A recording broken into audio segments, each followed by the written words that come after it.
نعم.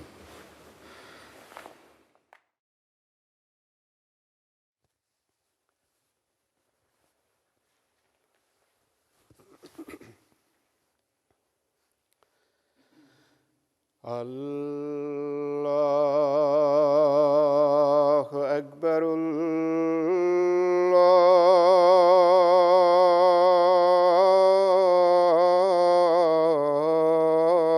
الله أكبر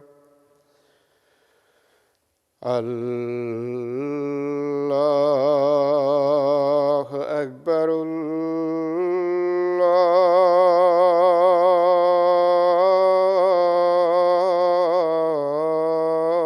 الله أكبر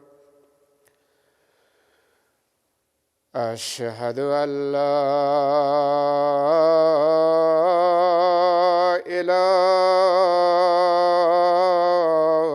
إله إلا الله أشهد أن لا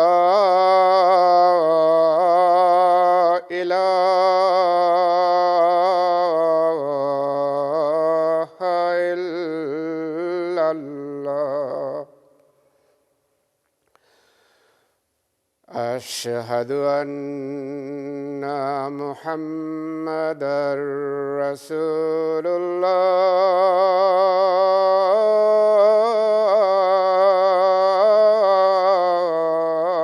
الله أشهد أن محمدًا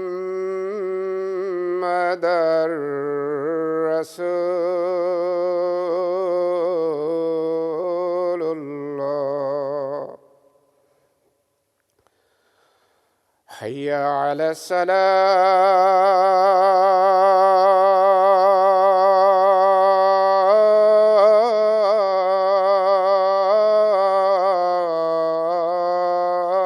الصلاة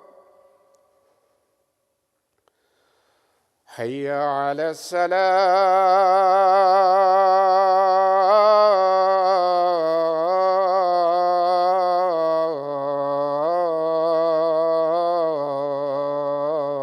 الصلاة حي على الفلاح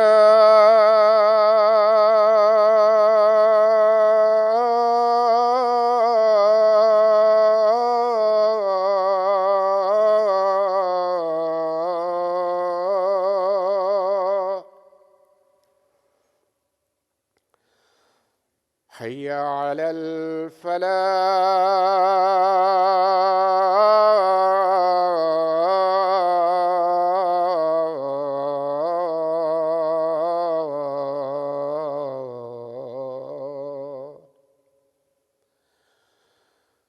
الله أكبر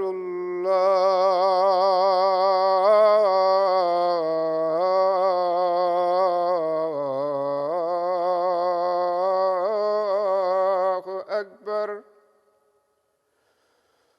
لا إله إلا الله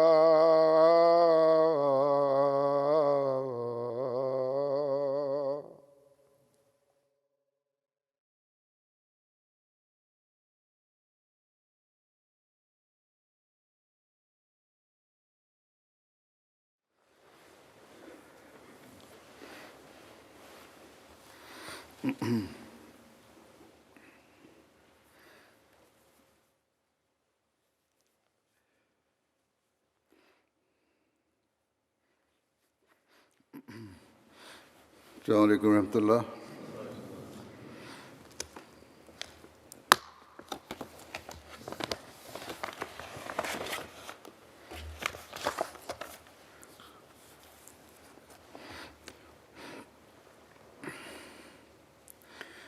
أشهد أن لا إله إلا الله وحده لا شريك له وأشهد أن محمدا عبده ورسوله أما بعد فأعوذ بالله من الشيطان الرجيم بسم الله الرحمن الرحيم الحمد لله رب العالمين الرحمن الرحيم مالك يوم الدين إياك نعبد وإياك نستعين اهدنا الصراط المستقيم صراط الذين أنعمت عليهم غير المغضوب عليهم ولا الضالين.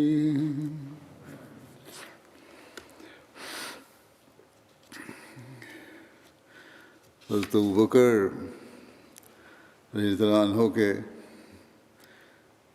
قبول اسلام کے بارے میں ذکر ہو رہا تھا.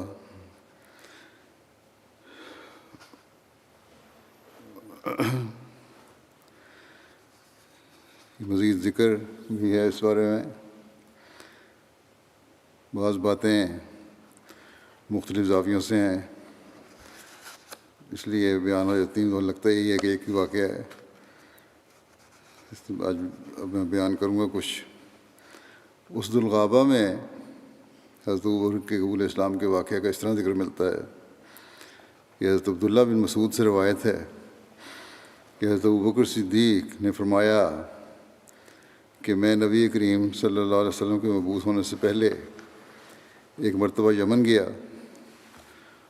اور قبیلہ عازد کے ایک بوڑھے شخص کے پاس مہمان ٹھہرا. یہ شخص ایک عالم تھا، کتب سماویہ پڑھا ہوا تھا اور اسے لوگوں کے حسب و نسب کے علم میں مہارت حاصل تھی. اس نے جب مجھے دیکھا تو کہا میرا خیال ہے کہ تم حرم کے رہنے والے ہو. میں نے کہا ہاں میں اہل حرم میں سے ہوں. پھر اس نے کہا تم کو قریشی سمجھتا ہوں. میں نے کہا ہاں میں قریش میں سے ہوں. پھر اس نے کہا میں تم کو تیمی سمجھتا ہوں. میں نے کہا ہاں میں تیم بن مرہ میں سے ہوں. میں عبداللہ بن عثمان ہوں اور کعب بن سعد بن تیم بن مرہ کی اولاد سے. اس نے کہا کہ میرے لیے تمہارے متعلق اب صرف ایک بات رہ گئی ہے. یہاں یہ نام بتانا عبداللہ بن عثمان. اس وقت تو میرا خیال ہے آنسر نے ابھی نام عبداللہ نہیں رکھا تھا. بہرحال یہ روایت ہے. اس نے کہا میرے لیے تمہارے متعلق اب صرف ایک بات باقی رہ گئی ہے. میں نے کہا وہ کیا ہے؟ اس نے کہا تم اپنے پیٹ سے کپڑا ہٹا کر دکھاؤ. میں نے کہا میں ایسا نہ کروں گا، یا تم مجھے بتاؤ تم ایسا کیوں چاہتے ہو. اس نے کہا کہ میں صحیح اور سچے علم میں پاتا ہوں کہ ایک نبی حرم میں مبعوث ہوں گے. ایک جوان اور ایک بڑی عمر والا شخص ان کے کام میں ان کی مدد کریں گے. جہاں تک نوجوان کا تعلق ہے تو وہ مشکلات میں کود جانے والا اور پریشانیوں کو روکنے والا ہوگا، اور بڑی عمر والا سفید اور پتلے جسم والا ہوگا. اس کے پیٹ پر تل ہوگا اور اس کی بائیں ران پر ایک علامت ہوگی.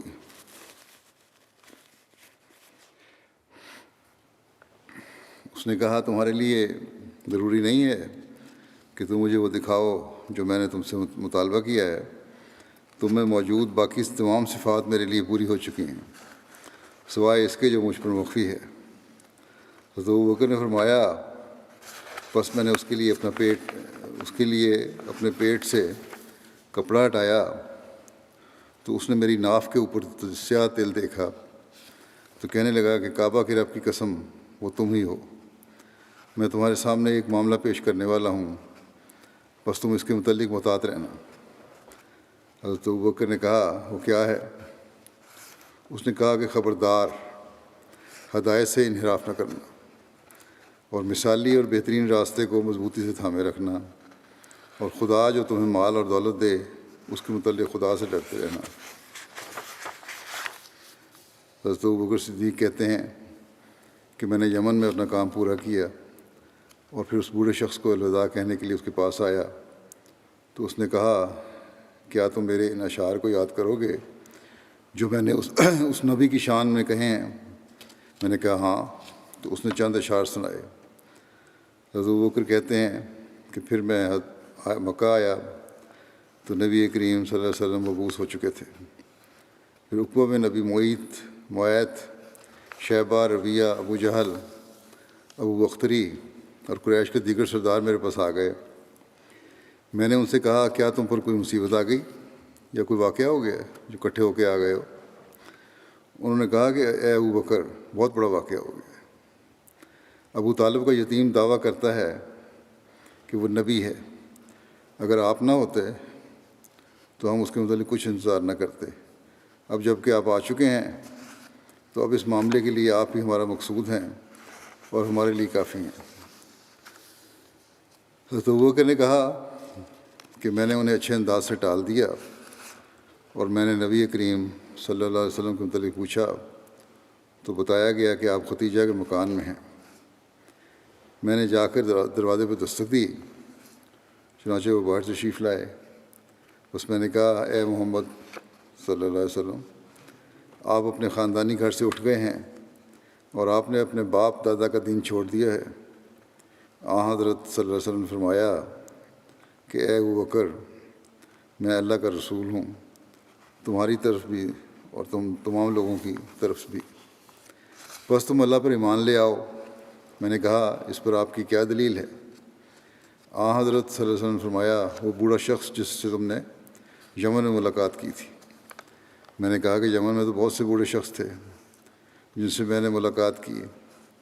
حضرت صلی اللہ علیہ وسلم نے فرمایا وہ بوڑھا شخص جس نے تمہیں اشعار سنائے تھے۔ میں نے عرض کیا کہ اے میرے حبیب، آپ سے کس نے یہ خبر بیان کی؟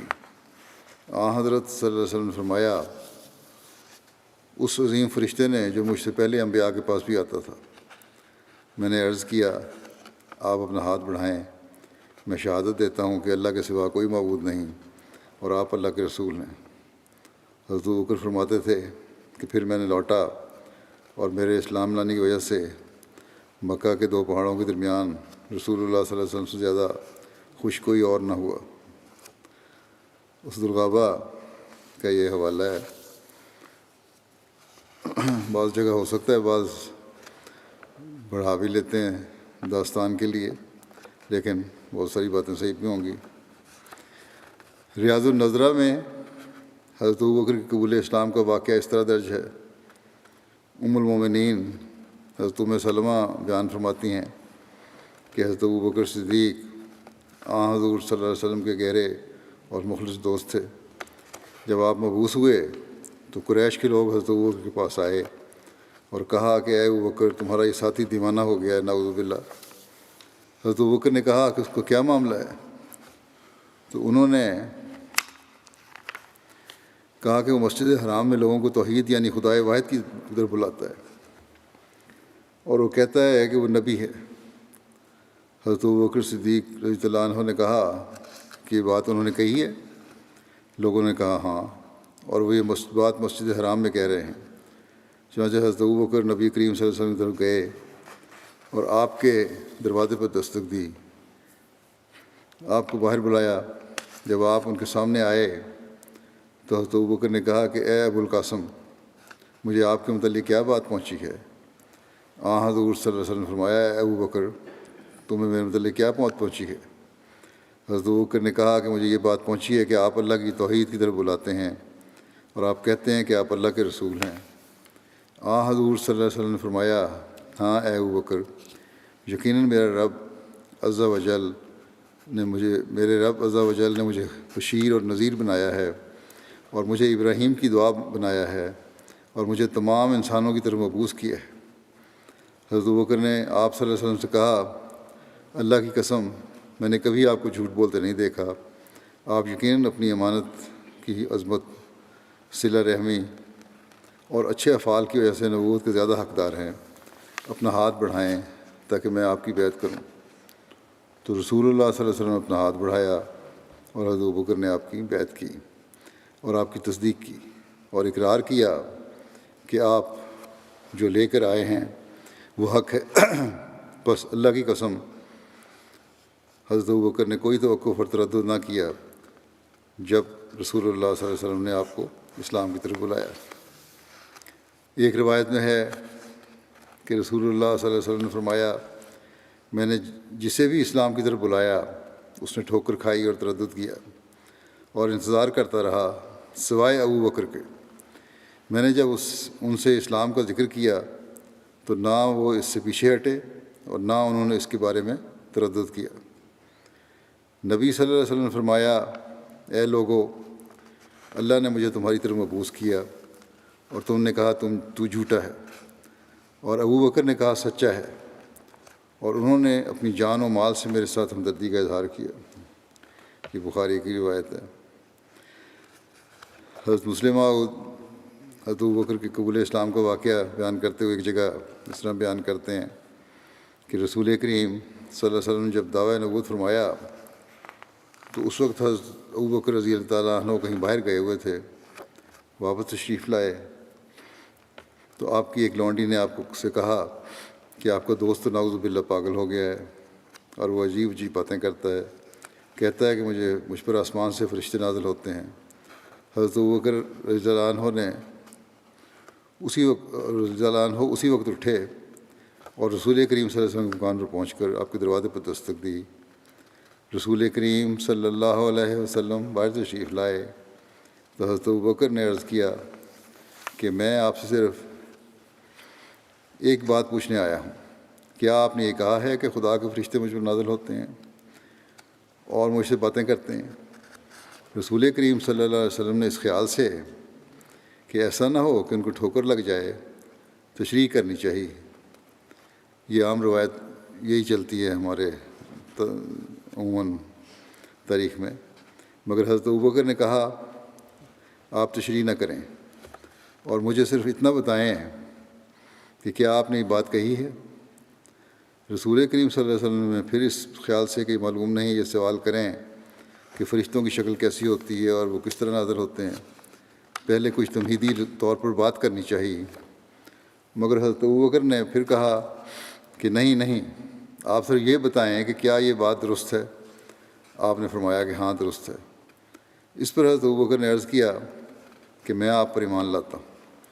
اور پھر انہوں نے کہا یا رسول اللہ، میں نے دلائل بیان کرنے سے صرف اس لیے روکا تھا کہ میں چاہتا تھا کہ میرا ایمان مشاہدے پر ہو، دلائل پر اس کی بنیاد نہ ہو، کیونکہ آپ کو صادق اور راست باز تسلیم کرنے کے بعد کسی دلیل کی ضرورت ہی نہیں رہتی. غرض جس بات کو مکے والوں نے چھپایا تھا اسے حضرت ابوبکر نے اپنے عمل سے واضح کر کے دکھا دیا. اس کا ایک اور جگہ حضرت مسلم موعود نے حضرت ابوبکر کے قبول اسلام کا واقعہ بیان اس طرح کیا ہے، اور کسی اور حوالے سے کیونکہ وضاحت کر رہے ہیں اس لیے اس میں بیان اس طرح ہے کہ حضرت ابوبکر کا ایمان لانا عجیب تر تھا. جس وقت آپ کو وحی ہوئی، یعنی حضرت صلی اللہ علیہ وسلم کو وحی ہوئی کہ آپ صلی اللہ علیہ وسلم نبوت کا دعویٰ کریں، اس وقت حضرت ابوبکر کے مکے کے ایک رئیس کے گھر میں بیٹھے تھے. اس رئیس کی لونڈی آئی اور اس نے آ کر بیان کیا کہ ختیجہ کو معلوم نہیں کیا ہو گیا ہے. وہ کہتی ہے کہ میرے خاوند اسی طرح نبی ہیں جس طرح حضرت موسیٰ تھے. لوگ اس خبر پر ہنسنے لگے اور اس قسم کی باتیں کرنے والوں کو پاگل قرار دینے لگے، مگر حضرت ابوبکر جو رسول کریم صلی اللہ علیہ وسلم کے حالات سے بہت گہری واقفیت رکھتے تھے، اسی وقت اٹھ کر حضرت رسول کریم صلی اللہ علیہ وسلم کے دروازے پر آئے اور پوچھا کہ کیا آپ نے کوئی دعویٰ کیا ہے؟ آپ نے بتایا ہاں، اللہ تعالیٰ نے مجھے دنیا کی اصلاح کے لیے مبعوث کیا ہے اور شرک کے مٹانے کا حکم دیا ہے. حضرت ابوبکر نے بغیر اس کے کہ کوئی اور سوال کرتے جواب دیا کہ مجھے اپنے باپ کی اور ماں کی قسم کہ تو نے کبھی جھوٹ نہیں بولا. اور میں نہیں مان سکتا کہ تو خدا پر جھوٹ بولے گا، بس میں ایمان لاتا ہوں کہ خدا کے سوا اور کوئی معبود نہیں، اور یہ کہ آپ خدا تعالیٰ کی طرف سے رسول ہیں۔ اس کے بعد ابو بکر نے ایسے نوجوانوں کو جمع کر کے جو ان کی نیکی اور تقویٰ کے قائل تھے، یعنی حضرت ابو بکر کی نیکی اور تقویٰ کے قائل تھے، انہیں سمجھانا شروع کیا، اور 7 آدمی اور رسول کریم صلی اللہ علیہ وسلم پر ایمان لے آئے۔ یہ سب نوجوان تھے جن کی عمر 12 سال سے لے کر 25 سال تک تھی۔ پھر ایک جگہ حضرت مسلم موعود نے اس واقعے کو یوں بیان فرمایا ہے کہ حضرت ابوبکر نے رسول کریم صلی اللہ علیہ وسلم کو ایک ہی دلیل سے مانا ہے، اور کبھی ان کے دل میں اپنے آپ کے متعلق ایک لمحہ کے لیے بھی شبہ پیدا نہیں ہوا۔ دلیل وہی چل رہی ہے، واقعات ذرا مختلف ہو جاتے ہیں بعض دفعہ، اور وہ دلیل یہ تھی کہ انہوں نے رسول کریم صلی اللہ علیہ وسلم کو بچپن سے دیکھا، اور وہ جانتے تھے کہ آپ نے کبھی جھوٹ نہیں بولا، کبھی شرارت نہیں کی، کبھی گندی اور ناپاک بات آپ کے منہ سے نہیں نکلی۔ بس یہی وہ جانتے تھے کہ اس سے زیادہ نہ وہ کسی شریعت کے جاننے والے تھے کہ اس کے بتائے ہوئے معیار سے رسول کریم صلی اللہ علیہ وسلم کو سچا سمجھ لیا، نہ کسی قانون کے پیرو تھے۔ انہیں کچھ معلوم نہ تھا کہ خدا کا رسول کیا ہوتا ہے اور اس کی صداقت کے کیا دلائل ہوتے ہیں۔ وہ صرف یہ جانتے تھے کہ رسول کریم صلی اللہ علیہ وسلم نے جھوٹ کبھی نہیں بولا۔ وہ ایک سفر پر گئے ہوئے تھے، جب واپس آئے تو رستے میں ہی کسی نے انہیں کہا، تمہارا دوست محمد صلی اللہ علیہ وسلم کہتا ہے کہ میں خدا کا رسول ہوں۔ انہوں نے کہا کہ کیا محمد صلی اللہ علیہ وسلم یہ کہتا ہے؟ اس نے کہا ہاں۔ انہوں نے کہا پھر وہ جھوٹ نہیں بولتا، جو کچھ کہتا ہے وہ سچ کہتا ہے، کیونکہ جب اس نے کبھی بندوں پر جھوٹ نہیں بولا تو خدا پر کیوں جھوٹ بولنے لگا؟ جب اس نے انسانوں سے کبھی ذرا بددیانتی نہیں کی تو اب ان سے اتنی بڑی بددیانتی کس طرح کرنے لگا کہ ان کی روحوں کو تباہ کر دے؟ صرف یہ دلیل تھی جس کی وجہ سے حضرت ابوبکر نے رسول کریم صلی اللہ علیہ وسلم کو مانا، اور اسی کو خدا تعالیٰ نے بھی لیا ہے۔ چنانچہ فرماتا ہے، لوگوں کو کہہ دو فقط لبثت فیکم عمر من قبلہ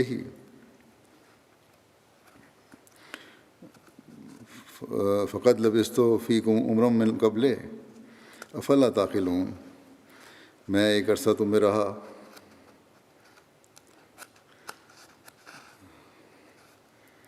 اس کو دیکھو، اس میں میں نے تم سے کبھی غداری نہیں کی، پھر اب میں خدا سے کیوں غداری کرنے لگا؟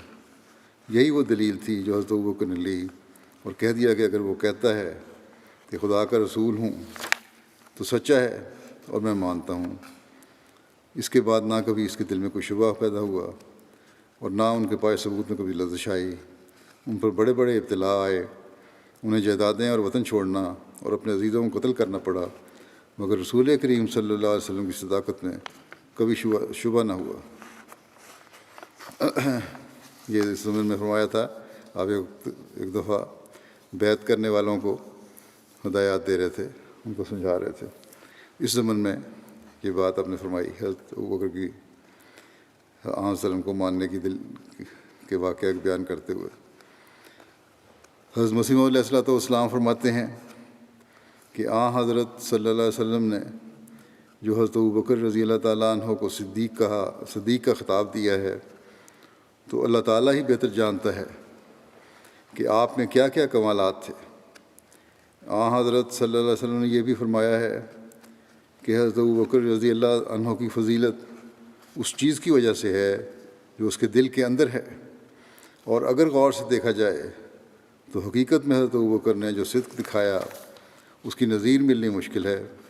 اور سچ تو یہ ہے کہ ہر زمانے میں جو شخص صدیق کے کمالات حاصل کرنے کی خواہش کرے، اس کے لیے ضروری ہے کہ ابوبکری خصلت اور فطرت کو اپنے اندر پیدا کرنے کے لیے جہاں تک ممکن ہو مجاہدہ کرے، اور پھر حق المقدور دعا سے کام لے۔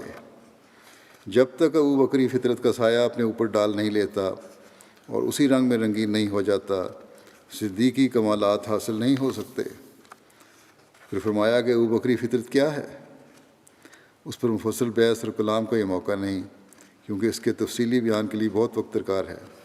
فرمایا کہ میں مختصراً ایک واقعہ بیان کر دیتا ہوں، اور وہ یہ ہے کہ جب حضرت صلی اللہ علیہ وسلم نے نبوت کا اظہار فرمایا، اس وقت حضرت ابوبکر رضی اللہ عنہ شام کی طرف سوداگری کرنے کے لیے گئے ہوئے تھے۔ جب واپس آئے تو ابھی راستے ہی میں تھے کہ ایک شخص آپ سے ملا۔ آپ نے اس سے مکے کے حالات دریافت فرمائے اور پوچھا کہ کوئی تازہ خبر سناؤ۔ جیسا کہ قاعدے کی بات ہے کہ جب انسان سفر سے واپس آتا ہے تو راستے میں اگر کوئی اہل وطن مل جائے تو اس سے اپنے وطن کے حالات دریافت کرتا ہے۔ اس شخص نے جواب دیا کہ نئی بات یہ ہے کہ تیرے دوست محمد صلی اللہ علیہ وسلم نے پیغمبری کا دعویٰ کیا ہے۔ حضرت بکر نے یہ سنتے ہی فرمایا کہ اگر اس نے یہ دعویٰ کیا ہے تو بلا شک وہ سچا ہے۔ اسی ایک واقعے سے معلوم ہو سکتا ہے کہ حضرت صلی اللہ علیہ وسلم پر آپ کو کس قدر حسن ظن تھا۔ معجزے کی بھی ضرورت نہیں سمجھی، اور حقیقت بھی یہی ہے کہ معجزہ وہ شخص مانگتا ہے جو مدعی کے حالات سے ناواقف ہو، اور جہاں غیریت ہو اور مزید تسلی کی ضرورت ہو۔ لیکن جس شخص کو حالات سے پوری واقفیت ہو تو اسے معجزے کی ضرورت ہی کیا ہے۔ الغرض حضرت ابوبکر رضی اللہ تعالیٰ عنہ راستہ میں ہی حضرت صلی اللہ علیہ وسلم کا دعویٰ نبوت سن کر ایمان لے آئے۔ پھر جب مکے میں پہنچے تو حضرت صلی اللہ علیہ وسلم کی خدمت مبارک میں حاضر ہو کر دریافت کیا کہ کیا آپ نے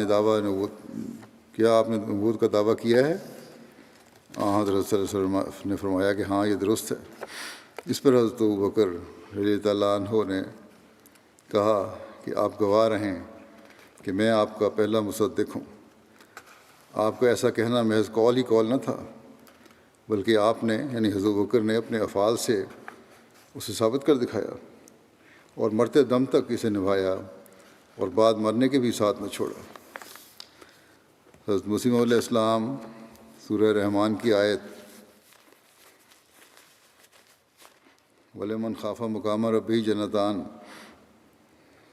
اور جو بھی اپنے رب کے مقام سے ڈرتا ہے اس کے لیے دو جنتیں ہیں۔ وَلِمَنْ خَافَ مَقَامَ رَبِّهِ جَنَّتَانِ، جو اپنے رب کے مقام سے ڈرتا ہے اس کے لیے دو جنتیں ہیں۔ اس کی تفسیر بیان کرتے ہوئے حضرت ابوبکر رضی اللہ عنہ کی مثال دیتے ہیں اور فرماتے ہیں کہ حضرت ابوبکر صدیق کو دیکھو کہ جب وہ شام کے ملک سے واپس آ رہے تھے تو راستہ میں ایک شخص ان کو ملا۔ آپ نے اس سے پوچھا کہ کوئی تازہ خبر سناؤ۔ اس شخص نے جواب دیا کہ اور تو کوئی تازہ خبر نہیں، البتہ تمہارے دوست محمد صلی اللہ علیہ وسلم نے پیغمبری کا دعویٰ کیا ہے۔ اس پر ابوبکر صدیق نے ان کو جواب دیا کہ اگر اس نے نبوت کا دعویٰ کیا ہے تو وہ سچا ہے، وہ جھوٹا کبھی نہیں ہو سکتا۔ اس کے بعد حضرت ابوبکر صدیق سیدھے نبی کریم صلی اللہ علیہ وسلم کے مکان پر چلے گئے اور حضرت صلی اللہ علیہ وسلم کو مخاطب کر کے کہنے لگے کہ آپ گواہ رہیں، سب سے پہلے آپ پر ایمان لانے والا میں ہوں۔ دیکھو، انہوں نے حضرت صلی اللہ علیہ وسلم سے کوئی معجزہ نہیں مانگا تھا، صرف پہلے تعارف کی برکت سے ہی وہ ایمان لے آئے تھے۔ یاد رکھو، معجزات وہ طلب کیا کرتے ہیں جن کو تعارف نہیں ہوتا۔ جو لنگوٹیا یار ہوتا ہے اس کے لیے تو سابقہ حالات ہی معجزہ ہوتے ہیں۔ اس کے بعد حضرت ابوبکر کو بڑی بڑی تکالیف کا سامنا ہوا، طرح طرح کے مصائب اور سخت درجے کے دکھ اٹھانے پڑے۔ لیکن دیکھو، اگر سب سے زیادہ انہیں کو دکھ دیا گیا تھا اور وہی سب سے بڑھ کر سجائے گئے تھے، تو سب سے پہلے تخت نبوت پر وہی بٹھائے گئے تھے۔ اللہ تعالیٰ نے یہاں بھی ان کو انعام سے نواز دیا، اور اگلا جہان میں تو ہے ہی جنت۔ کہاں وہ تجارت کے تمام دن دھکے کھاتے پھرتے تھے، اور کہاں یہ درجہ کہ حضرت صلی اللہ علیہ وسلم کے بعد سب سے اول خلیفہ انہیں کو مقرر کیا گیا۔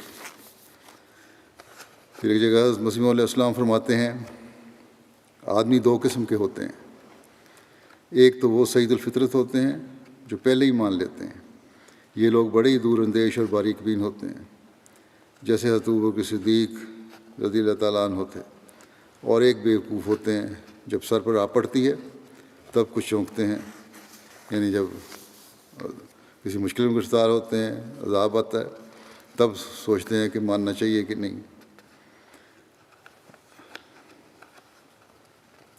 اس بارے میں بھی بحث ہوتی ہے کہ رسول کریم صلی اللہ علیہ وسلم پر سب سے پہلے کون ایمان لایا۔ مورخین کے نزدیک اس بات میں اختلاف پایا جاتا ہے کہ مردوں میں سے سب سے پہلے کون ایمان لایا تھا، حضرت ابوبکر یا حضرت علی یا حضرت زید بن حارثہ۔ بعض اس کا یہ حل نکالتے ہیں کہ بچوں میں سے حضرت علی اور بڑوں میں سے حضرت ابوبکر اور غلاموں میں سے حضرت زید سب سے پہلے ایمان لائے تھے۔ چنانچہ علامہ احمد بن عبداللہ ان روایات میں تطبیق کرتے ہوئے لکھتے ہیں کہ سب سے پہلے حضرت ختیجہ بنت خویلد نے اسلام قبول کیا، اور مردوں میں سب سے پہلے حضرت علی نے اسلام قبول کیا جبکہ وہ ابھی بچے تھے، جیسا کہ ان کی عمر کے بارے میں پہلے ذکر ہو چکا ہے کہ ان کی عمر 10 سال تھی۔ وہ اپنا اسلام مخفی رکھے ہوئے تھے، اور پہلے بالغ عربی شخص جس نے اسلام قبول کیا اور اپنے اسلام کا اظہار کیا وہ حضرت ابوبکر بن ابو قحافہ تھے، اور آزاد کردہ غلاموں میں سے جس نے سب سے پہلے اسلام قبول کیا وہ حضرت زید بن حارثہ تھے۔ یہ متفق امر ہے جس میں کوئی اختلاف نہیں۔ حضرت مرزا بشیر احمد صاحب نے اس بحث کا ذکر کرتے ہوئے جو فرمایا ہے وہ اس طرح ہے کہ حضرت صلی اللہ علیہ وسلم نے جب اپنے مشن کی تبلیغ شروع کی تو سب سے پہلے ایمان لانے والی حضرت ختیجہ تھیں، جنہوں نے ایک لمحے کے لیے بھی تردد نہیں کیا۔ حضرت ختیجہ کے بعد مردوں میں سب سے پہلے ایمان لانے والوں متعلق مورخین میں اختلاف ہے۔ بعض حضرت ابوبکر عبداللہ بن ابی قحافہ کو نام لیتے ہیں، بعض حضرت علی کا یا زید بن حارثہ کا، لیکن آپ لکھتے ہیں کہ ہمارے نزدیک یہ جھگڑا فضول ہے۔ حضرت علی اور زید بن حارثہ حضرت صلی اللہ علیہ وسلم کے گھر کے آدمی تھے اور آپ کے بچوں کی طرح آپ کے ساتھ رہتے تھے۔ حضرت صلی اللہ علیہ وسلم کا فرمانا تھا اور ان کا ایمان لانا تھا۔ جو صلی اللہ علیہ وسلم نے فرمایا وہ اتنا بچوں کی حیثیت سے وہ مانتے تھے اس بات کو، اور یہ ہو سکتا ہے اسی وقت یہ بات بھی انہوں نے اس طرح ہی مانی ہو۔ پھر آپ لکھتے ہیں کہ ان دونوں بچوں کو نکال دو تو حضرت ابوبکر مسلمہ طور پر مقدم اور سابق بالایمان تھے۔ چنانچہ حضرت صلی اللہ علیہ وسلم کے درباری شاعر حسان بن ثابت انصاری حضرت ابوبکر کے متعلق کہتے ہیں کہ اذا تذکرتا شجع من اخی ثقات فاذکر اخاک ابا بکر بما فعل خیر البریہ اتقاها وعادلها بعد النبی وعفاها بما حمل الثانی التالیہ محمود مشہد واول الناس منہم صدق الرسول۔ یعنی جب تمہارے دل میں کبھی کوئی درد امیز یاد تمہارے کسی اچھے بھائی کے متعلق پیدا ہو تو اس وقت اپنے بھائی ابوبکر کو بھی یاد کر لیا کرو، اس کی ان خوبیوں کی وجہ سے جو یاد رکھنے کے قابل ہیں۔ وہ حضرت صلی اللہ علیہ وسلم کے بعد سب لوگوں میں سے زیادہ متقی اور سب سے زیادہ منصف مزاج تھا، اور سب سے زیادہ پورا کرنے والا تھا اپنی ان ذمہ داریوں کو جو اس نے اٹھائیں۔ ابوبکر وہی تو ہے جو غار ثور میں حضرت صلی اللہ علیہ وسلم کے ساتھ دوسرا شخص تھا، جس نے اپنے آپ کو آپ کی اتباع میں بالکل محو کر رکھا تھا، اور وہ جس کام میں بھی ہاتھ ڈالتا تھا اسے خوبصورت بنا دیتا تھا، اور وہ ان سب لوگوں میں سے پہلا تھا جو رسول پر ایمان لائے۔ حضرت ابوبکر اپنی شرافت اور قابلیت کی وجہ سے قریش میں بہت مکرم و معزز تھے، اور اسلام میں تو ان کو وہ رتبہ حاصل ہوا جو کسی اور صحابی کو حاصل نہیں۔ حضرت ابوبکر نے ایک لمحے کے لیے بھی حضرت صلی اللہ علیہ وسلم کے دعویٰ میں شک نہیں کیا، بلکہ سنتے ہی قبول کیا، اور پھر انہوں نے اپنی ساری توجہ اور اپنی جان اور مال کو حضرت صلی اللہ علیہ وسلم کے لائے ہوئے دین کی خدمت میں وقف کر دیا۔ حضرت صلی اللہ علیہ وسلم اپنے صحابہ میں ابوبکر کو زیادہ عزیز رکھتے تھے، اور آپ کی وفات کے بعد وہ آپ کے پہلے خلیفہ ہوئے۔ اپنی خلافت کے زمانے میں بھی انہوں نے بے نظیر قابلیت کا ثبوت دیا۔ حضرت ابوبکر کے متعلق یورپ کا مشہور مستشرق اسپرنگر لکھتا ہے کہ ابوبکر کا آغاز اسلام میں محمد صلی اللہ علیہ وسلم پر ایمان لانا اس بات کی سب سے بڑی دلیل ہے کہ محمد صلی اللہ علیہ وسلم خواہ دھوکہ کھانے والے ہوں مگر دھوکہ دینے والے ہرگز نہیں تھے، بلکہ صدق کے دل سے اپنے آپ کو خدا کا رسول یقین کرتے تھے۔ سر ولیم میور کو بھی اسپرینگر کی اس رائے سے اتفاق ہے، لکھا ہے ظفر احمد صاحب نے۔ تبلیغ اسلام اور اس کے نتیجے میں کن آزمائشوں سے گزرنا پڑا حضرت ابوبکر کو، اس کے بارے میں اسد الغابہ میں حضرت ابوبکر کے متعلق لکھا ہے کہ جب اسلام آیا تو آپ نے سب سے پہلے اسلام قبول کیا، اور آپ کے ہاتھ پر ایک جماعت نے اسلام قبول کیا، اس محبت کی وجہ سے جو ان لوگوں کو آپ یعنی حضرت ابوبکر سے تھی، اور اس میلان کی وجہ سے جو انہیں حضرت ابوبکر کی طرف تھا، یہاں تک کہ عشرہ مبشرہ میں سے 5 صحابہ نے آپ کے ہاتھ پر اسلام قبول کیا۔ حضرت ابوبکر صدیق رضی اللہ عنہ کی تبلیغ سے اسلام لانے والوں میں حضرت عثمان بن عفان، حضرت زبیر بن عوام، حضرت عبد الرحمن بن عوف، حضرت سعد بن ابی وقاص، حضرت طلحہ بن عبید اللہ شامل تھے۔ اس بارے میں حضرت مرزا بشیر احمد صاحب اپنی کتاب سیرۃ الخاتم النبیین میں فرماتے ہیں، لکھتے ہیں کہ حضرت ختیجہ، حضرت ابوبکر، حضرت علی اور حضرت زید بن حارثہ کے بعد اسلام لانے والوں میں 5 اشخاص تھے جو حضرت ابوبکر کی تبلیغ سے ایمان لائے، اور یہ سب کے سب اسلام میں ایسے جلیل القدر اور عالی مرتبہ اصحاب نکلے کہ چوٹی کے صحابہ میں شمار کیے جاتے ہیں۔ ان کے نام یہ ہیں: اول حضرت عثمان بن عفان جو خاندان بنو امیہ میں سے تھے، اسلام لانے کے وقت ان کی عمر قریباً 30 سال کی تھی۔ حضرت عمر کے بعد وہ حضرت صلی اللہ علیہ وسلم کے تیسرے خلیفہ ہوئے۔ حضرت عثمان نہایت باحیا، باوفا، نرم دل، فیاض اور دولت مند آدمی تھے، چنانچہ کئی موقعوں پر انہوں نے اسلام کی بہت مالی خدمات کیں۔ حضرت عثمان سے حضرت صلی اللہ علیہ وسلم کی محبت کا اندازہ اس بات سے بھی ہو سکتا ہے کہ آپ نے انہیں پے در پے اپنی 2 لڑکیاں شادی میں دیں، اس کی وجہ سے انہیں ذو النورین کہتے ہیں۔ دوسرے عبد الرحمن بن عوف تھے جو خاندان بنو زہرہ سے تھے، جس خاندان سے حضرت صلی اللہ علیہ وسلم کی والدہ تھیں۔ نہایت سمجھدار اور بہت سلجھی ہوئی طبیعت کے آدمی تھے۔ حضرت عثمان کی خلافت کا سوال انہی کے ہاتھوں سے طے ہوا تھا۔ اسلام لانے کے وقت ان کی عمر قریباً 30 سال کی تھی، عہد عثمانی میں فوت ہوئے۔ تیسرے سعد بن ابی وقاص تھے جو اس وقت بالکل نوجوان تھے، یعنی اس وقت ان کی عمر 19 سال کی تھی۔ یہ بھی بنو زہرہ میں سے تھے اور نہایت دلیر اور بہادر تھے۔ حضرت عمر کے زمانے میں عراق انہی کی ہاتھ پر فتح ہوا، امیر معاویہ کے زمانے میں فوت ہوئے۔ چوتھے زبیر بن عوام تھے جو حضرت صلی اللہ علیہ وسلم کے پھوپھی زاد بھائی تھے، یعنی صفیہ بنت عبد المطلب کے صاحبزادے تھے، اور بعد میں حضرت ابوبکر کے داماد ہوئے۔ یہ بنو اسد میں سے تھے اور اسلام لانے کے وقت ان کی عمر صرف 15 سال کی تھی۔ حضرت صلی اللہ علیہ وسلم نے زبیر کو غزوہ خندق کے موقع پر ایک خاص خدمت انجام دینے کی وجہ سے حواری کا خطاب عطا فرمایا تھا۔ زبیر حضرت علی کے عہد حکومت میں جنگ جمل کے بعد شہید ہوئے۔ 5ویں طلحہ بن عبید اللہ تھے، حضرت ابوبکر کے خاندان یعنی قبیلہ بنو تیم میں سے تھے اور اس وقت بالکل نوجوان تھے۔ طلحہ بھی اسلام کے خاص فدائیان میں سے تھے، حضرت علی کے عہد میں جنگ جمل میں شہید ہوئے۔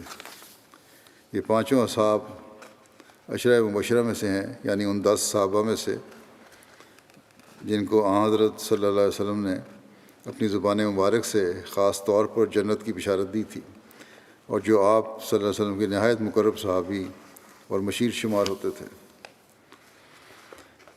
کفار مکہ نے اسلام قبول کرنے والوں پر طرح طرح کے مظالم کیے، نہ صرف کمزور اور غلام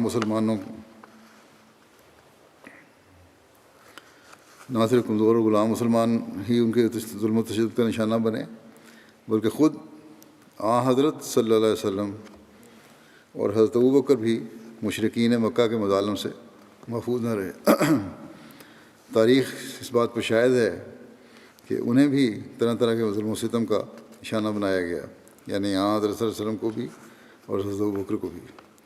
چنانچہ سیرت حلبیہ میں ایک واقعہ مذکور ہے، حضرت ابوبکر اور حضرت طلحہ نے جب اپنے اسلام کا اظہار کیا تو نوفل بن ادویہ نے ان دونوں کو پکڑ لیا۔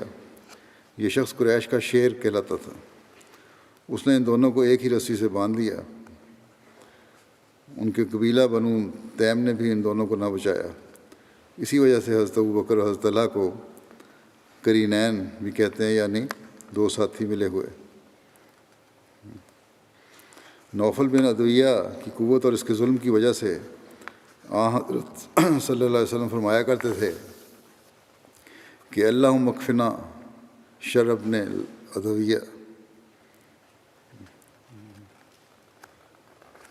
کہ اے اللہ ابن ادویہ کے شر کے مقابلے ہمارے لیے تو کافی ہو جائے۔ عروہ بن زبیر نے بیان کیا کہ میں نے حضرت عبداللہ بن عمرو بن عاص سے پوچھا کہ وہ بدترین سلوک مجھے بتائیں جو مشرکین نے نبی کریم صلی اللہ علیہ وسلم سے کیا تھا۔ انہوں نے کہا کہ ایک بار نبی کریم صلی اللہ علیہ وسلم مسجد حرام کے حتیم میں نماز پڑھ رہے تھے کہ عقبہ بن ابی معیط آیا اور اس نے اپنا کپڑا آپ کی گردن میں ڈال کر آپ کا گلا زور سے ڈھونڈا۔ اتنے میں حضرت ابوبکر رضی اللہ عنہ پہنچ گئے اور آ کر انہوں نے عقبہ کا کندھا پکڑا اور اسے دھکیل کر نبی کریم صلی اللہ علیہ وسلم سے ہٹا دیا اور کہا اتقتلون رجلا ان یقول ربی اللہ، کہ کیا تم ایسے شخص کو مارتے ہو جو کہتا ہے کہ میرا رب اللہ ہے۔ ایک روایت میں آتا ہے کہ ایک دفعہ مشرکین نے رسول اللہ صلی اللہ علیہ وسلم سے کہا کہ کیا تم ہمارے معبودوں کے بارے میں یہ بات نہیں کہتے؟ آپ صلی اللہ علیہ وسلم نے فرمایا کہ ہاں۔ اس پر وہ آپ کے گرد جمع ہو گئے اور اس وقت کسی نے حضرت ابوبکر سے کہا کہ اپنے دوست کی خبر لو۔ حضرت ابوبکر نکلے اور مسجد حرام پہنچے۔ آپ نے رسول اللہ صلی اللہ علیہ وسلم کو اس حال میں پایا کہ لوگ آپ کے گرد اکٹھے ہیں۔ حضرت ابوبکر نے کہا تم لوگوں کا برا ہو، اتقتلون رجلا ان یقول ربی اللہ وقد جاءکم بالبینات من ربکم، کیا تم محض اس لیے ایک شخص کو قتل کرو گے کہ وہ کہتا ہے کہ میرا رب اللہ ہے اور وہ تمہارے پاس تمہارے رب کی طرف سے کھلے کھلے نشان لے کر آیا ہے؟ اس پر انہوں نے حضرت صلی اللہ علیہ وسلم کو چھوڑ دیا اور حضرت ابوبکر کی طرف لپکے اور ان کو مارنے لگے۔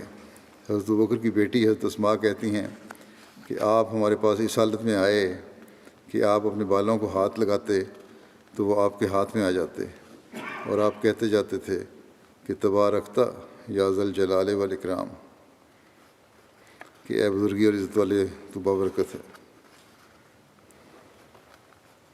ایک روایت میں آتا ہے کہ ان لوگوں نے حضرت صلی اللہ علیہ وسلم کو سر مبارک اور آپ کی ریش مبارک کو اس زور سے کھینچا کہ آپ کے اکثر بال مبارک گر گئے۔ اس پر حضرت ابوبکر آپ کو بچانے کے لیے کھڑے ہوئے اور وہ کہہ رہے تھے اتقتلون رجلا ان یقول ربی اللہ، کیا تم محض اس لیے ایک شخص کو قتل کرو گے کہ وہ کہتا ہے کہ میرا رب اللہ ہے؟ کیا تم اس شخص کو اس وجہ سے قتل کرنا چاہتے ہو کہ وہ کہتے ہیں کہ اللہ میرا رب ہے؟ اور حضرت ابوبکر رو بھی رہے تھے۔ اس پر رسول اللہ صلی اللہ علیہ وسلم نے فرمایا اے ابوبکر ان کو چھوڑ دو، اس کی قسم جس کے ہاتھ میں میری جان ہے، میں ان کی طرف بھیجا گیا ہوں تاکہ میں قربان ہو جاؤں۔ اس پر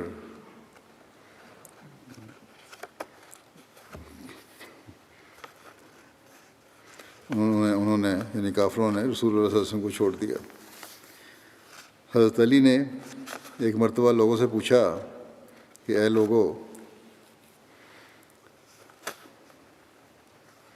لوگوں میں سب سے زیادہ بہادر کون ہے؟ لوگوں نے جواب دیا کہ اے امیر المومنین آپ ہیں۔ حضرت علی نے فرمایا جہاں تک میری بات ہے، میرے ساتھ جس نے مبارزت کی میں نے اس سے انصاف کیا، یعنی اسے مار گرایا، مگر سب سے بہادر حضرت ابوبکر ہیں۔ ہم نے رسول اللہ صلی اللہ علیہ وسلم کے لیے بدر کے دن خیمہ لگایا پھر ہم نے کہا کہ کون ہے جو رسول اللہ صلی اللہ علیہ وسلم کے ساتھ رہے تا آپ صلی اللہ علیہ وسلم تک کوئی مشرک نہ پہنچ پائے؟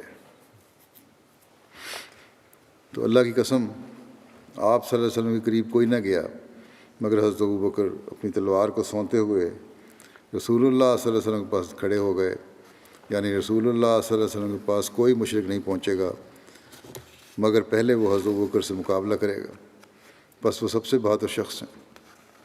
ایک دفعہ کی بات ہے، حضرت علی کہتے ہیں کہ میں نے رسول اللہ صلی اللہ علیہ وسلم کو دیکھا کہ قریش نے آپ کو پکڑا ہوا ہے، کوئی آپ پر غصہ اتارتا، کوئی آپ کو تنگ کرتا، اور وہ لوگ کہتے کہ تم نے تو تمام معبودوں کو ایک معبود بنا دیا ہے۔ اللہ کی قسم جو بھی آپ صلی اللہ علیہ وسلم کے قریب آتا حضرت ابوبکر کسی کو مار کر بھگاتے، کسی کو برا بھلا کہہ کر دور کرتے اور کہتے کہ تمہاری ہلاکت ہو۔ اتقتلون رجلا ان یقول ربی اللہ، کیا تم اس لیے ایک شخص کو قتل کرو گے کہ وہ کہتا ہے کہ میرا رب اللہ ہے؟ بس حضرت علی نے اپنی چادر ہٹائی اور اس قدر روئے کہ آپ کی داڑھی تر ہو گئی۔ پھر فرمایا میں تمہیں اللہ کی قسم دیتا ہوں، کیا آل فرعون کا مومن بہتر تھا یا حضرت ابوبکر؟ غالباً حضرت علی نے آل فرعون کے مومن کا ذکر اس لیے کیا کہ قرآن کریم میں یہ آیت آل فرعون کے اس شخص کی طرف منسوب ہے جو اپنے ایمان کو چھپائے ہوئے تھا اور فرعون کے دربار میں کہہ رہا تھا کہ اتقتلون رجلا ان یقول ربی اللہ۔ اس پر لوگ خاموش ہو گئے۔ حضرت علی نے فرمایا اللہ کی قسم حضرت ابوبکر کی ایک گھڑی آل فرعون کے مومن کی زمین بھر کی نیکیوں سے بہتر ہے، کیونکہ وہ شخص اپنے ایمان کو چھپاتا تھا اور یہ شخص یعنی حضرت ابوبکر اپنے ایمان کا اعلان کرتا تھا۔ حضرت مسلم موعود رضی اللہ عنہ فرماتے ہیں کہ جب ہم رسول کریم صلی اللہ علیہ وسلم کی زندگی کے واقعات کو دیکھتے ہیں تو ہمیں یہ دعویٰ ایک حقیقت بن کر نظر آتا ہے، اور ہمیں قدم قدم پر ایسے واقعات دکھائی دیتے ہیں جو آپ کی اس عظیم الشان محبت اور شفقت کا ثبوت ہیں جو آپ صلی اللہ علیہ وسلم کو بنی نوع انسان سے تھی۔ چنانچہ آپ کو خدائے واحد کا پیغام پہنچانے کے لیے سال ہا سال تک ایسی تکالیف میں سے گزرنا پڑا کہ جن کی کوئی حد نہیں۔ ایک دفعہ خانہ کعبہ میں کفار نے آپ کے گلے میں پٹکا ڈال کر اتنا گھونٹا کہ آپ کی آنکھیں سرخ ہو کر باہر نکل پڑیں۔ حضرت ابوبکر نے سنا، وہ دوڑے ہوئے آئے اور رسول کریم صلی اللہ علیہ وسلم کو اس تکلیف کی حالت میں دیکھ کر آپ کی آنکھوں میں آنسو آ گئے، اور آپ نے ان کفار کو ہٹاتے ہوئے کہا خدا کا خوف کرو، کیا تم ایک شخص پر اس لیے ظلم کر رہے ہو کہ وہ کہتا ہے خدا میرا رب ہے؟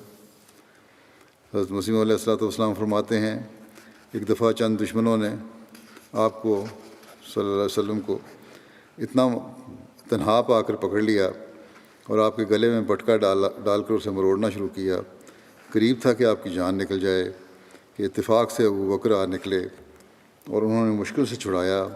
اس پر ابوبکر کو اس قدر مارا پیٹا کہ وہ بے ہوش ہو کر زمین پر گر پڑے۔ غلاموں کو آزاد کروانے کے بارے میں حضرت ابوبکر کے بارے میں روایات ہیں، لکھا ہے کہ حضرت ابوبکر نے جب اسلام قبول کیا تو ان کے پاس 40,000 درہم تھے۔ آپ نے اسے اللہ کی راہ میں خرچ کیا اور ان 7 کو آزاد کروایا جن کو اللہ کی وجہ سے تکلیف دی جاتی تھی۔ آپ نے حضرت بلال، عامر بن فہیرہ، زنیرہ، نہدیہ اور ان کی بیٹی بنی مومل کی ایک لونڈی اور ابیس کو آزاد کروایا۔ حضرت بلال بنو جمعہ کے غلام تھے اور امیہ بن خلف آپ کو شدید تکلیف پہنچایا کرتا تھا۔ ایک روایت میں ہے کہ جب حضرت بلال ایمان لائے تو حضرت بلال کو ان کے مالکوں نے پکڑ کر زمین پر لٹا دیا اور ان پر سنگریزے اور گائے کی کھال ڈال دی اور کہنے لگے کہ تمہارا رب لات اور عزا ہے، مگر آپ آہد کہتے تھے۔ آپ کے پاس حضرت ابوبکر آئے اور کہا کہ کب تک تم اس شخص کو تکلیف دیتے رہو گے؟ راوی کہتے ہیں حضرت ابوبکر نے حضرت بلال کو 7 اوقیہ میں خرید کر انہیں آزاد کر دیا، یعنی 40 درہم کا ایک اوقیہ ہے، 280 درہم میں خریدا۔ پھر حضرت ابوبکر نے یہ واقعہ رسول اللہ صلی اللہ علیہ وسلم کی خدمت میں بیان کیا تو آپ صلی اللہ علیہ وسلم نے فرمایا اے ابوبکر مجھے بھی اس میں شریک کر لو۔ حضرت ابوبکر نے عرض کیا یا رسول اللہ میں نے اسے آزاد کر دیا۔ حضرت عامر بن فہیرہ ایک سیاہ فام غلام تھے. اب طفیل بن عبداللہ بن سخبرہ کے غلام تھے جو کہ والدہ کی طرف سے حضرت عائشہ رضی اللہ عنہا کے بھائی تھے. حضرت عامر اسلام لانے والے سابقین میں شامل تھے. آپ کو اللہ تعالیٰ کی راہ میں تکالیف پہنچائی گئیں. حضرت ابوبکر نے آپ کو خریدا اور آزاد کر دیا. حضرت زنیرہ رومی اسلام میں سبقت لے جانے والی خواتین میں سے تھیں. انہوں نے اسلام کے آغاز میں ہی اسلام قبول کر لیا تھا. مشرکین آپ کو اذیتیں دیتے تھے. یہ کہا جاتا ہے کہ آپ بنو مخزوم کی لونڈی تھیں اور ابو جہل آپ کو اذیت دیا کرتا تھا. اور کہا جاتا ہے کہ آپ بنو عبدالدار کی لونڈی تھیں. جب انہوں نے اسلام قبول کیا تو ان کی بینائی چلی گئی. اس پر مشرکین نے کہا کہ لات اور عزیٰ نے ان دونوں کے انکار کرنے کی وجہ سے زنیرہ کو اندھا کر دیا ہے. اس پر حضرت زنیرہ نے کہا کہ لات اور عزیٰ تو یہ بھی نہیں جانتے کہ ان دونوں کی عبادت کون کرتا ہے. مجھے کیا اندھا کرنا تھا، ان کو خود نظر نہیں آتا. یہ تو آسمان سے ہے، اللہ کی مرضی، میری نظر چلی گئی اور میرا رب میری بینائی لٹانے پر قادر ہے. یہ جواب دیا کافروں کو. اگلے دن انہوں نے اس حالت میں صبح کی، رات سوئیں. اگلے دن جب اٹھیں تو اللہ تعالیٰ نے آپ کی بینائی لٹا دی تھی، نظر ٹھیک ہو چکی تھی. اس پر قریش نے کہا کہ یہ تو محمد کی جادو کی وجہ سے ہوا ہے. جب حضرت ابوبکر نے وہ تکالیف دیکھیں جو آپ کو پہنچائی جاتی تھیں تو آپ نے ان کو خریدا اور آزاد کر دیا.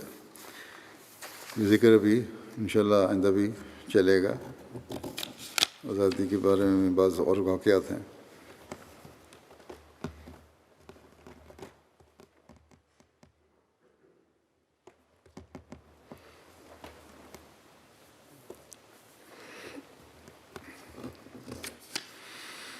الحمد للہ نحمده ونستعینه ونستغفره ونؤمن به ونتوکل علیہ ونعوذ باللہ من شرور انفسنا ومن سیئات اعمالنا من يهده الله فلا مضل له ومن يضلل فلا هادي له ونشهد أن لا إله إلا الله ونشهد أن محمدا عبده ورسوله. عباد الله رحمكم الله إن الله يأمر بالعدل والإحسان وإيتاء ذي القربى وينهى عن الفحشاء والمنكر والبغي يعظكم لعلكم تذكرون. اذكروا الله يذكركم وادعوه يستجب لكم ولذكر الله أكبر.